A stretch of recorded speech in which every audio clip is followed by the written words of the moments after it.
I've heard you say that you're quite proud of some of the innovations that you've made, different from those earlier life forms that you've descended from. Would you care to elaborate on some of the things that you do that those earlier life forms did not do? Glad you asked that question.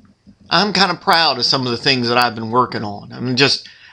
My membrane is made of phospholipids and cholesterol, but that has been going on for quite some time. I use RNA to do a lot of stuff inside me, but once again, that's been going on for quite some time. In fact, we still have on Earth in my time these RNA organisms that use RNA for everything. Now, a while ago, they started using little proteins to kind of stabilize the RNA so it wouldn't change its shape too bad and thus keep its function. But, my ancestors started thinking, well, if proteins hold their shape, then why not start using the proteins to do these things that they used to be using RNA for?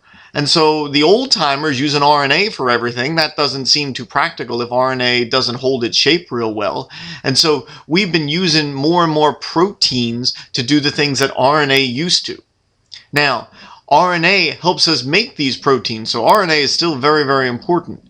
But now we even use something called DNA.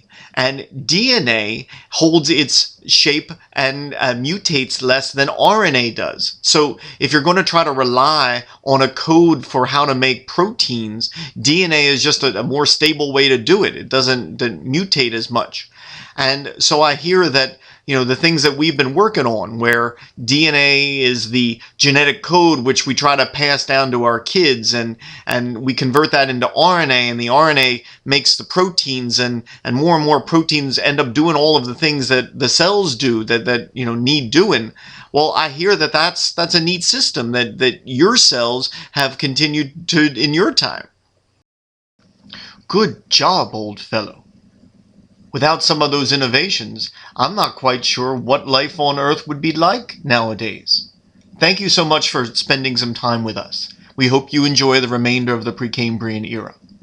Take care.